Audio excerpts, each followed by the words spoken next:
Il y a beaucoup de personnes qui envisagent l'account-based marketing comme prendre du temps sur des leads. Comment toi est-ce que tu abordes ça? Avant même de parler d'ABM, il faut penser à comment tu la remplis cette base. Et si jamais tu la remplis bien, l'ABM découle de source. On a certains clients qui nous disent « Ah oui mais bon la base elle est remplie qu'à 40%. » Oui, il y a déjà du business à faire à 40% en fait. Il y a beaucoup de gens qui passent des semaines, des mois à construire une fiche d'ABM avec est-ce que je mets plus 10 ou plus 20 sur cette compétence. Mais on s'en fout, on veut juste savoir si le mec il est à 200 ou à 50 à la fin. Est-ce que tu as des méthodes pour faciliter justement ce truc-là? Parfois, 4-5 chances, ça va faire le job. Et il n'y a pas besoin de plus. Donc ne pas trop complexifier le modèle parce qu'après c'est très compliqué à maintenir. Si vous suivez les contenus qu'on produit avec Bulldozer, donc que ce soit aussi bien ce podcast avec Conquête, sur LinkedIn, notre newsletter ou directement sur notre site web, vous savez qu'on aime partager nos dernières astuces pour augmenter l'acquisition, la conversion, bref, générer plus de business. Et aujourd'hui, j'avais envie de vous parler d'un outil qui est très sous-estimé, notamment sur des sujets de conversion. C'est votre signature email. Votre signature email, c'est un moyen très simple de pouvoir diffuser des messages personnalisés auprès des prospects de votre choix. C'est pour ça que c'est très puissant pour des campagnes d'ABM notamment. À titre d'info, sur les campagnes ABM qu'on utilise chez Bulldozer auprès de nos clients, la signature email, ça peut être jusqu'à 36% de taux de conversion sur des contenus. Donc c'est vraiment très très élevé. C'est pour cette raison qu'on a choisi Signetic en partenaire de Conquête. Signetic, c'est une solution de personnalisation d'email qui vous permet de déployer des signatures pour tous les collaborateurs en quelques clics seulement. Il y a une intégration native avec Google Workspace et Microsoft 365. C'est connecté à votre CRM. Vous avez aussi la possibilité de créer directement vos designs dans Canva et de les déployer dans l'outil. Bref, c'est très puissant, très simple d'utilisation. Et avec le code Bulldozer20, vous pouvez bénéficier de 20% de réduction sur l'outil. Merci à Signetic de proposer cette offre pour les auditeurs de Conquête. Allez, on attaque l'épisode. Je reviens un peu sur des éléments opérationnels, notamment sur le côté enterprise. Oui, Account-based marketing. Account-based marketing, je reviens là-dessus parce que tu vois, je pense qu'il y a beaucoup de personnes qui envisagent l'account-based marketing vraiment exclusivement comme prendre du temps sur des leads et collaborer très bien avec des sales. Il y a quand même une vision account qui est différente d'une approche lead. Ouais. Comment toi est-ce que tu abordes ça? Il faut savoir que beaucoup d'entreprises vont te dire qu'ils ont une base de données dégueulasse. On est d'accord que tout le monde, lorsqu'il parle de sa base, elle est nulle. Mais c'est parce qu'en fait, avant même de parler d'ABM, il faut penser à comment tu la remplis, cette base. Et si jamais tu la remplis bien, l'ABM découle de source. Pourquoi? Les marchés, surtout sur Enterprise, c'est fini. Tu n'as pas 50 millions d'entreprises qui vont acheter ta solution. En général, tu en as 10, 20 000, allez, 30 000 si tu es international et que tu as de la chance. Bah, tu les achètes. Tu prends leur sirène ou leur DUNS ou n'importe quel identifiant, tu les mets en base et tu les documentes. Et surtout, tu as un process très clean de rattachement des leads au compte. Et tu ne travailles que sur une base de compte. Ça, c'est vraiment la première base que je recommande à tout le monde. En plus, ça coûte en général même jamais plus de 10 000 €. Tu achètes la liste de comptes, tu as une liste très propre et tu t'assures d'avoir, si ce n'est pas l'exhaustivité de ton marché, quelque chose qui s'en rapproche. Encore une fois, on ne parle pas d'exhaustivité, on s'en fiche. Il y aura toujours des gens qui vont passer au travers et c'est pas grave, puisque de toute façon, on n'aura jamais 100% du marché. Donc les gens qui se disent « ma base n'est pas propre parce que j'ai pas tout le marché », on s'en fout complet. Prends-en une partie et puis travaille bien dessus. Et puis même si t'as pas tout, au fur et à mesure, ça va se remplir. Commence en fait, ouais, lance le truc. Moi, c'est comme on a certains clients qui nous disent « Ah oui, mais bon, la base, elle est remplie qu'à 40%. » Oui, il y a déjà du business à faire à 40% en fait. Je vois pas pourquoi on attend. Je rappelle qu'on pense être mature sur un marché quand on a 10% des parts de marché. Donc ça veut dire qu'on est très très loin des 100%. Bref, donc première opération. Ensuite, on commence toujours par le lead scoring qui va permettre en fait de donner un peu une valeur à chaque lead qui constitue le compte. Pourquoi est-ce qu'il faut faire ça? Parce que si on donne tout de suite une sorte de note au compte, on va se baser uniquement sur des critères d'ICP. C'est la bonne persona dans le bon type de boîte. Sauf qu'en fait, on va rater énormément de facteurs faibles qui sont l'appétence et le fait d'être prêt à l'achat, qui vont peut-être aider à prioriser un petit peu différemment. Donc passer par du lead scoring qui va être très comportemental permet d'avoir une sorte de note au niveau du compte qui va être la somme de l'ICP, à quel point il est bien, et des comportements individuels des gens qui composent ce compte. Tout ça, ça va permettre d'avoir des notes qu'on va pouvoir pondérer. Et ensuite, le plus important, c'est pas la note qu'ils ont, c'est de définir des volumes qu'on veut sur chaque type de note. Et ça aussi, il y a beaucoup de gens qui passent des semaines, des mois à construire une fiche d'ABM avec est-ce que je mets plus 10 ou plus 20 sur cette compétence. Mais on s'en fout, on veut juste savoir si le mec il est à 200 ou à 50 à la fin. J'ai tellement eu de fois cette conversation aussi. Voilà. Non mais c'est un délire. Ouais. C'est un outil de tri. Ça me parle très bien. On s'en fout de la valeur, c'est un outil de tri. On veut juste savoir combien de gens tu veux dans chaque pool, parce que chaque pool aura un traitement différent. C'est tout. Voilà. Une fois que tu as défini ça, en fait, et c'est ce qu'on fait, c'est qu'on le teste. Tu passes ta base de données à la moulinette. Ok, j'en ai 500 qui sont dans mon premier batch. C'est trop, on ne pourra pas les traiter. On va rajouter des filtres ou mettre plus de pondération de façon à n'en avoir que 200. Voilà, donc tu étires, tu regroupes jusqu'à avoir des volumes qui sont traitables par tes équipes marketing, SDR et sales. Ça, c'est la base. Une fois que tu as des volumes qui sont traitables, tu décides de la façon dont tu vas le traiter. Un exemple tout bête. Si tu décides d'avoir 20 comptes dans ton top 1, bah, tu n'as pas vraiment besoin du marketing. Tu mets un sales qui appelle les 20 gars. Oui. Voilà. Donc évidemment, les tactiques vont dépendre de ça. Moi, je vais pas mettre d'ABM en place. Ou alors, si vraiment tu veux rentrer dedans, tu t'es pété les dents, je vais te faire une super landing page dédiée pour L'Oréal avec tous les éléments. Mais si on a que 20, c'est facile aussi. Enfin, voilà. Mais voilà, t'as pas vraiment besoin de stratégie très développée. Si par contre tu me dis que tu en veux 500 dans ce pool, pour plein de raisons, parce que façon de passer la base, parce que tu as besoin de faire du volume, parce que tu es encore en phase d'éducation, peu importe. Les 500, bah, ça va demander un peu plus de travail et de traitement. Donc à partir de ce moment-là, toujours pareil, tu vas décider on en revient toujours à l'argent, je suis désolée, mais d'un coût d'acquisition que tu es prêt à mettre sur chacun de ces pools. Nous, on avait évidemment beaucoup d'argent sur le top tiers. On était sûr que tout le monde, tous les sales le voulaient.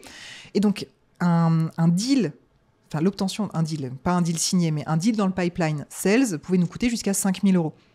Ça paraît énorme, mais c'était une priorité 1 et c'était des deals qui devaient signer à plus de 100 000. Donc évidemment que ça faisait sens.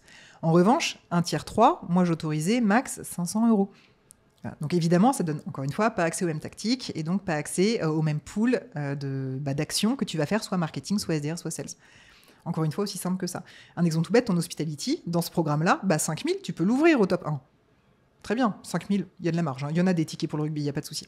Voilà. En revanche, ton top 3, il n'y a pas une seconde, tu peux leur offrir ça. Donc ce sera plutôt des canaux d'acquisition digitaux. Et donc tu vas totalement décorréler, dire pas de sales, pas de SDR qui travaillent cette base activement, puisque ça va nous coûter trop cher au deal. Donc ça va être la chasse gardée du marketing. Et on vous alerte lorsque le score devient assez haut pour que le compte puisse évoluer dans une autre catégorie. Et tu revois tes catégories tous les mois, tous les trimestres, tous les ans, selon tes cycles de vente, de façon à garder ces volumes. Puisqu'évidemment, tout au long de l'année, ça évolue. Tu vas avoir des comptes qui vont passer dans le pipe, ou des comptes qui vont clairement te dire non, que tu vas sortir de tes priorités. Et donc, ça fait des sortes de chaises musicales, tout ça. Bien sûr. Voilà. Et donc, tu recalcules. Exactement. Et tu recommences. J'ai plusieurs questions sur ce truc-là. Vas-y. Le scoring. Oui. C'est le casse-tête ultime à chaque fois. Donc, un des points qu'on a mentionné, enfin que tu as mentionné, qui est effectivement ce truc de ah oui, hein, bon bref. Mais est-ce que tu as des méthodes pour faciliter justement ce truc-là ? Moi, par exemple, je prends des très grands ordres de grandeur. Oui. Pas hésiter à donner 500 points, 1000 points pour une demande de démo. Exactement. Aucun souci. Moi, je donne des très grands ordres de grandeur en disant, mais en fait, du coup, il n'y a plus aucun doute. Il y en a un, il a 5000 points, en fait. Oui. Donc, a priori, il faut y aller, tu vois. Et donc, t'as d'autres tactiques comme ça ? Des points négatifs. Beaucoup de gens mettent des points positifs, mais ils oublient les... j'en mets aussi, ouais. Donc ça, beaucoup. Toujours revenir à l'étude des volumes. Puisque ça aussi, plutôt que de passer des semaines à le faire, c'est vraiment un truc tout bâtard. On le met dans le système et on regarde. Parfois, 4-5 champs, ça va faire le job. Et il n'y a pas besoin de plus, en fait. Et donc, ne pas trop complexifier le modèle, parce qu'après, c'est très compliqué à maintenir. Tu vas rajouter, par exemple, je sais pas, une persona qui d'un coup va devenir intéressante parce que tu lances un nouveau produit. Il faut que tu retournes dans tous tes modèles et que tu mettes tous les champs à jour, selon la tactique que tu as utilisée. Souvent, la personne, elle s'est cassée parce que ça fait 3 ans. Donc, ton truc, il est bancal. Finalement, tu le crames, tu recommences. Alors que si tu as 4 à 5 champs, voilà. Donc, vraiment, le conseil, c'est très simple. Comme tu dis, vraiment pas hésiter à avoir une très grande ventilation, faire du plus et du moins, avoir des moins 1000 et des plus 1000, oui, très clairement. 100%. Et quelque chose qui est très facile à maintenir. Donc, pas hésiter. Si on a un doute, on coupe, parce que c'est chiant. On en revient au truc de tout à l'heure de « Ah, t'es un peu en train de divaguer ». Coupe, en fait, on s'en fout. Voilà. Oui. L'autre sujet, c'est toi, tu es pour... Tu vas voir que je me suis bien documenté. Tu es... équipe BDR oui, au market. Alors, ma nouvelle boîte, n'écoutez pas parce qu'ils sont chez les sales et que ça me va très bien. En fait, non, je suis pour qu'ils soient là où ça marche. Le problème souvent d'une équipe sales, c'est qu'ils sont tellement focus sur la vente que les BDR ou les SDR deviennent les assistants des commerciaux. Et c'est pas du tout ce qu'on veut, parce que l'objectif du BDR, c'est pas de prendre le rendez-vous un tel que le sales veut. C'est de prendre un volume de rendez-vous sur une typologie de compte qui lui est assignée. C'est une petite nuance subtile, mais c'est très important. C'est-à-dire que le SDR, il est incentivé sur le nombre de rendez-vous qu'il donne et la qualité. Que ce soit la boîte A ou la boîte B, tant que c'est dans la bonne catégorie, c'est pas... il s'en fiche. L'inconvénient, quand tu le rapproches trop de son commercial, c'est que son commercial va lui donner une liste de courses. Les listes de courses, c'est bien, mais ça enlève toute la partie un peu automatisée du job. Si jamais ton commercial te donne une liste de 20 comptes à traiter, tu vas être vachement précis, précautionneux. Sauf que ton tiers, il y en a 500. Donc, tu décorrèles immédiatement les deux objectifs et ça ne fonctionne pas. L'avantage du marketing, c'est que nous, on est beaucoup plus neutre là-dessus. Parce que nous, ce qu'on veut, c'est justifier notre salaire. Pour justifier notre salaire, il faut prouver qu'on ramène de l'argent. Donc, plus on réussit à prouver qu'on ramène du pipeline et du pipeline qualifié, plus on est content. Donc, on va plutôt aider le SDR à convertir, à lui donner plein de trucs. Nous, on va plutôt nous être l'assistant du SDR. Donc, historiquement, ça marche quand même souvent mieux dans ce sens-là. Après, tu vois, dans mon entreprise que je viens de rejoindre, les SDR étaient déjà en place. Oui, ils ont fait SDR avant marketing. Ils ont tout attaqué par la face nord en mode on va se faire tous les comptes dans le dur. Enfin bref. Et ça fonctionne très bien. Donc j'ai aucun intérêt, aucune vocation à dire je les veux. Bah non, ça marche. Ça marche, on s'entend très très bien. Ils traitent nos leads. Les leads arrivent tout chauds chez les commerciaux. Oui, voilà. mais ça demande une relation market-sales de proximité. Oui. Ah oui. Et saine, très saine. Voilà. Ce qui n'est pas le cas dans la majorité des boîtes B2B. Oh oui. Voilà. Donc, ce qui peut aussi justifier le fait que... Moi, en fait, ce que je trouve intéressant dans cette tactique, parce que je suis aussi un défenseur de cette vision, pour info, et souvent, quand on me dit t'as des techniques un peu pour aligner équipe market sales, souvent, je dis déjà, un truc un peu simple, c'est pourquoi tu mets pas du SDR côté market, en fait. C'est un truc... Et pareil, j'ai vu aussi, donc ça je ne l'ai jamais expérimenté, mais product marketer côté sales. Oui, ça s'appelle le sales enablement. Oui, Ils lui ont donné un autre nom pour... Oui, c'est vrai. C'est vrai. Mais tu vois, oui, mais sales enablement, dans ton titre, tu es rattaché aux sales et tu te mets au service des sales. Oui. Quand tu t'appelles product marketer et que tu es du côté de l'équipe sales, ça te rattache de fait beaucoup plus facilement à une équipe market. Tu vois. Oui, c'est vrai. Juste le titre, il a une importance qui est majeure. Et donc... Je trouve que c'est un super moyen d'aligner. Et là, si ça marche dans ta boîte, c'est que l'alignement, déjà de base, il doit être bon. Oui. C'est une boîte qui est saine. Et je sais que c'est stupide, c'est juste un petit mot comme ça, mais ça veut dire beaucoup. C'est-à-dire que le sales, il va dire merci à son SDR quand il a un rendez-vous. Tu vois, c'est chaque fois qu'il gagne un deal, c'est merci pour la passe D, c'est trop sympa. Il documente, les sales documentent tout ce qui se passe, donc le SDR peut suivre l'avancée de son deal. Donc tu vois, il se sent valorisé aussi. Et surtout, tout le monde a conscience d'à quel point c'est un métier qui est difficile aussi. Personne ne va dire non, mais c'est un SDR, c'est une petite main. Non, le SDR, c'est ce qui fait tourner la boîte en vrai. Ouais. Si eux, ils prennent pas de rendez-vous, ça ne marche pas. Ouais. Donc ça dépend.